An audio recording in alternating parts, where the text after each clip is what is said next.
मोअज़्ज़ज़ नाज़रीन, अस्सलामु अलैकुम वरहमतुल्लाहि वबरकातुहू। आज हम बात करने वाले हैं कोर्ट मैरिज के बारे में। जी हाँ, ये कोर्ट मैरिज शरई तौर पर दुरुस्त है या नहीं है, शादी से पहले या शादी के वक्त कोर्ट मैरिज करना कैसा है, कोर्ट मैरिज के बाद लड़का लड़की एक दूसरे से बातें कर सकते हैं या नहीं, फ़ोन पर बात कर सकते हैं या नहीं, और एक साथ बैठ सकते हैं या नहीं, या घूम सकते हैं या नहीं, इन सारी चीज़ों पर इंशाअल्लाह तफसीली गुफ्तगू होगी। आप हमारे साथ इस वीडियो में आखिर तक बने रहें और चैनल को सब्सक्राइब करें। अगर फेसबुक पेज में देख रहे हैं तो फेसबुक पेज को लाइक करें। जी नाज़रीन, मैं बात कर रहा था कोर्ट मैरिज की।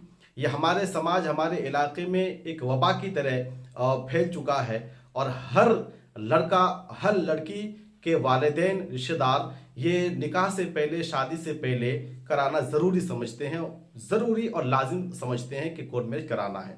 आपको बता दूं, कोर्ट मैरिज ये खालिस अगर कोर्ट मैरिज को देखा जाए तो ये नाजायज़ और हराम नहीं है, बल्कि सरकार के खाते में ये चला जाता है कि फुला फुला की बीवी है, इन लोगों की गवाही में, इन लोगों की मौजूदगी में ये रिश्ता तय हुआ है। तो चलिए आपको बताते हैं कि कोर्ट मैरिज में होता क्या है। उसमें क्या है कि कोई आदमी वकील हो जाता है, दो आदमी गवाह बन जाते हैं और उनका दस्तखत होता है, फिर लड़का का दस्तखत होता है, लड़की का भी दस्तखत होता है। इनके जो सरकारी दस्तावेजात यानी डॉक्यूमेंट्स की ज़रूरत पड़ती है वो वहाँ पेश कर दिए जाते हैं। फिर इन्हें एक सनद मिल जाती है कि हाँ, सरकारी एतबार से ये दोनों मियाँ बीवी हो गए हैं। लेकिन चूंकि शरई तौर पर ये अभी शादी नहीं हुई है, शरई तौर पर निकाह नहीं हुआ है, लिहाजा शरीयत में इन दोनों को एक साथ रहने की इजाज़त नहीं है जब तक ये लोग निकाह ना कर लें। निकाह में क्या है कि एक काजी या गांव का जो इमाम है वो आएगा और जो इजाब व कबूल है वो कराएगा। एक की तरफ से इजाब, दूसरे की तरफ से कबूल, और फिर दो गवाहों की मौजूदगी में ये सब कुछ होगा, निकाह हो जाएगा।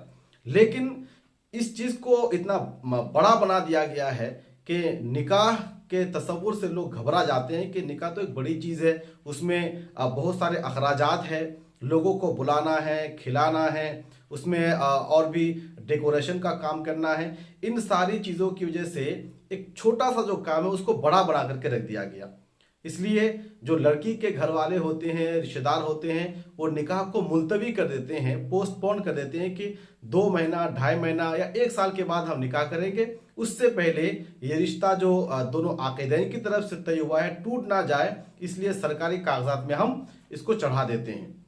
अब इसके पसे पर्दा क्या खुराफात होते हैं कि दोनों के दरमियान जब बातें होने लगती है, एक लड़का और लड़की की तरफ से, है ना, आजकल जो फ़ोन का ज़माना है, फ़ोन दे दिया जाता है, एक दूसरे से बातें करते हैं। फिर आपको मालूम है कि एक लड़का एक लड़की अगर एक दूसरे से बातें करें तो फिर मामला कहाँ से कहाँ तक पहुँच जाता है। ये सब कुछ सबके सामने होता है।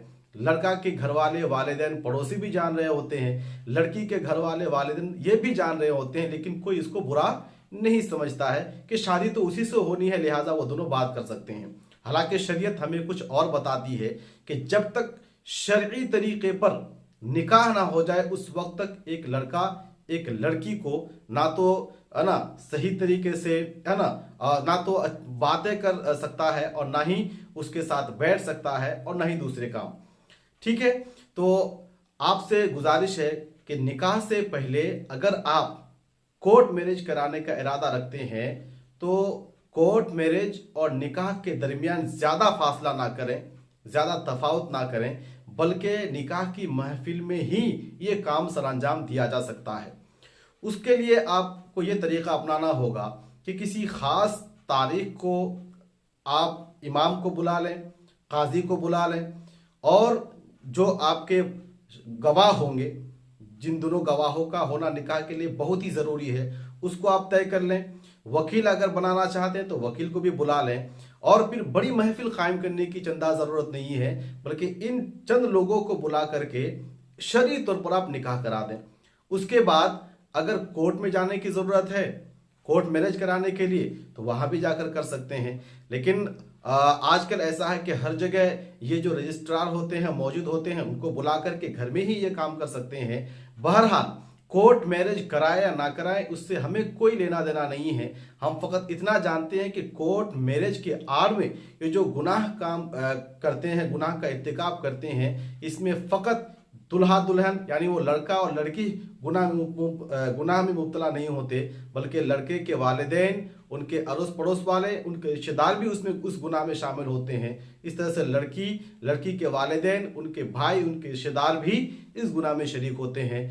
अगर दूसरे लफ्ज़ में हम कहें तो उस गांव, उस समाज का हर फर्द गुनहगार होता है उस चीज़ को जानने के बावजूद ना रोकने की वजह से। जब सबको मालूम है कि ये काम गुनाह है और जिना को आम करने की वजह से सबके सब गुनाह होंगे, क्योंकि गुनहगार होंगे, क्योंकि सबको मालूम है कि ये शादी से पहले, शरई निकाह से पहले इस तरह का उठना बैठना, एक साथ रहना, ये सब के सब गुनाह है। लिहाजा निकाह और कोर्ट मैरिज ये एक ही महफिल में की जाए या फिर पहले निकाह हो जाए उसके बाद कोर्ट मैरिज किया जाए, ये दुरुस्त है। उम्मीद करता हूं कि ये पूरा मसला आपको समझ में आ गया होगा। इस तरह से दीनी मसाइल को जानने के लिए, अखलाकियात, शख्सियात और दीनियात पर जो अहम मसाइल हैं जानने के लिए हमारी यूट्यूब चैनल को सब्सक्राइब करें। अगर आप फेसबुक पे देख रहे हैं तो फेसबुक पेज को लाइक और फॉलो करें और कमेंट्स करके हमारे हौसला अफजाई करें। अस्सलामु अलैकुम वरहमतुल्लाहि वबरकातुहू।